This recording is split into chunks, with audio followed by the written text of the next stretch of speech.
وبه نستعين. أما بعد، أعوذ بالله من الشيطان الرجيم. بسم الله الرحمن الرحيم.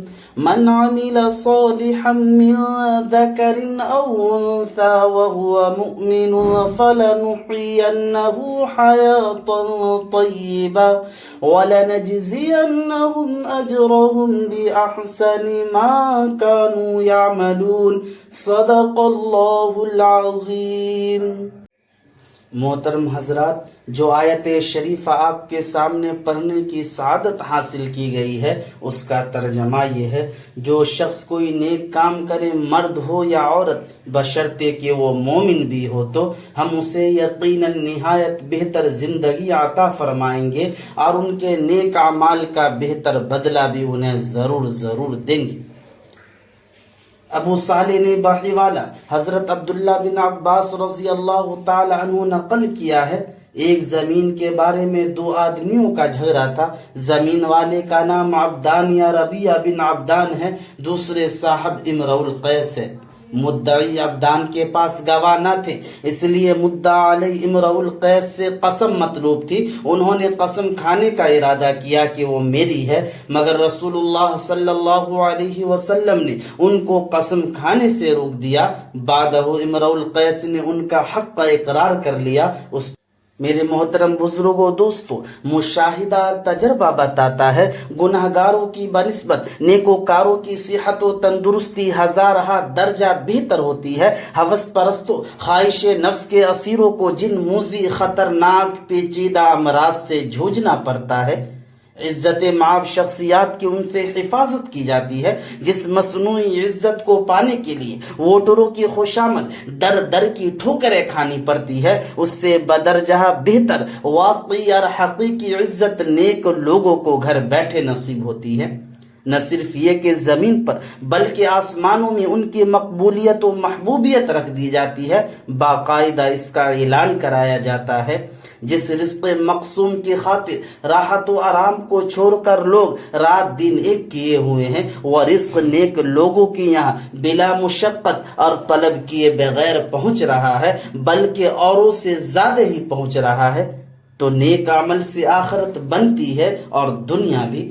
جو اللہ اور رسول پر کامل ایمان رکھے، کتاب و سنت کے مطابق نیک اعمال کرے، ان خوش نصیب بندوں سے اللہ تعالیٰ وعدہ فرما رہے ہیں ان کی زندگی عیش سے بسر ہوگی۔ یہ پر لطف پاکیزہ زندگی برزخ آخرت کی ہو یا دنیا کی، اور دنیا کی پر لطف باغ و بہار والی زندگی کا مطلب یہ نہیں ان کو رنج و محن، آلام و مصائب، کلفت و مشقت، غم و اندوہ، دکھ درد لاحق نہیں ہوتا، بلکہ مطلب یہ ہے ایمان، رضا بقضا، مصائب پر اجر کا یقین، قناعت وغیرہ وغیرہ اس کی زندگی کو بے کیف نہیں ہونے دیتی۔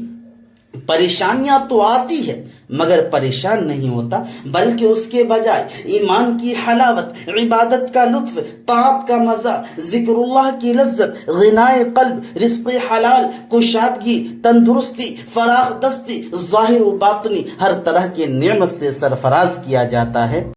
تاج سے دونوں جہاں میں آدمی کو منفعت حاصل ہوتی ہے، جیسا کہ رسول اللہ صلی اللہ علیہ وسلم نے ارشاد فرمایا: اللہ تعالیٰ مومن کی کوئی نیکی کم نہیں کرتے، بلکہ اس کی نیکی کا بدلہ دنیا میں بھی عطا فرماتے ہیں اور آخرت کی نیکیاں بھی اسے عطا فرماتے ہیں۔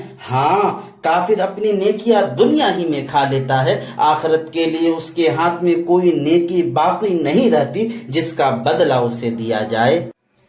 میرے محترم بزرگوں، دوستو، سرکاری اسکولوں میں تیسری کلاس میں ایک کتاب پڑھائی جاتی تھی، اس میں ایک اخلاقی کہانی پڑھائی جاتی تھی۔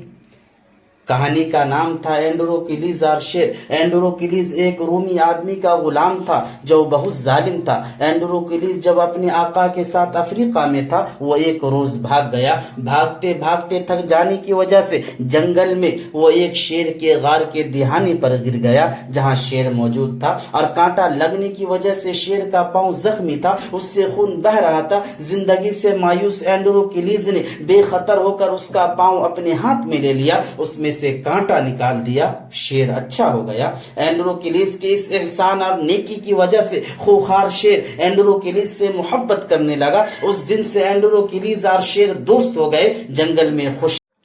کچھ مہینوں بعد رومی سپاہیوں کی ایک جماعت نے جو بھاگے ہوئے غلاموں کی تلاش کرنے پر مامور تھے، اینڈروکلیس کو دیکھ لیا۔ وہ غار کے پاس اکیلا بیٹھا تھا۔ سپاہیوں نے اس کو پکڑ لیا اور اپنے ساتھ لے گئے۔ ان دنوں رومیوں کے یہاں بھاگے ہوئے غلاموں کو بہت سخت سزائیں دی جاتی تھی۔ ان کو پکڑ کر اکثر و بیشتر ارینا نامی سرکش میں بھوکے شیروں کے آگے غذا کے طور پر ڈال دیا جاتا تھا۔ کبھی کبھی تفریح تباہ کے لیے بھی ایسا کیا جاتا، کیونکہ جنگلی جانوروں اور انسانوں کے درمیان لڑائی قدیم رومیوں کا محبوب مشغلہ تھا۔ آخرکار وہ بھیانک دن، بدقسمت دن بھی آ گیا جب اینڈروکلیس کو شیر کے آگے ڈالا جانے والا تھا۔ تماشا بھی رومیوں کا جم غفیر اس خونی کھیل کو دیکھنے کے لیے سرکش ارینا میں چاروں طرف موجود تھا۔ لوگ چلا رہے تھے، بہت شور مچا رہے تھے۔ ان تمام چیخوں پکار کے درمیان اینڈروکلیس کو ایک دروازے سے سرکش ارینا میں لایا گیا، دوسرے دروازے سے ایک بہت بڑا بھوکا شیر لایا گیا۔ اینڈروکلیس جانتا تھا وہ مرنے والا ہے۔ اس نے اپنی آنکھیں بند کر لی اور موت کا انتظار کرنے لگا۔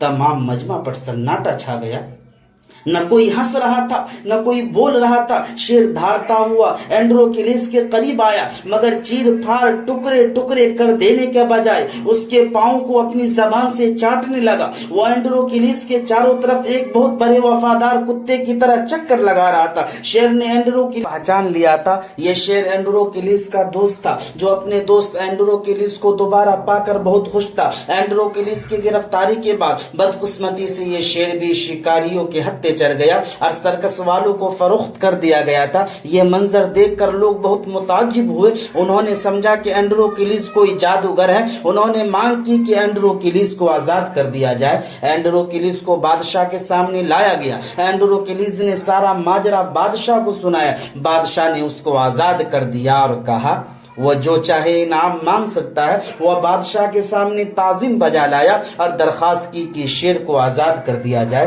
بادشاہ نے اپنے آدمیوں کو حکم دیا شیر کو آزاد کر دیا جائے۔ اینڈروکلیس اور شیر جنگل کی طرف چلے گئے، جہاں وہ برسا برس ساتھ ساتھ خوشی خوشی رہتے رہے۔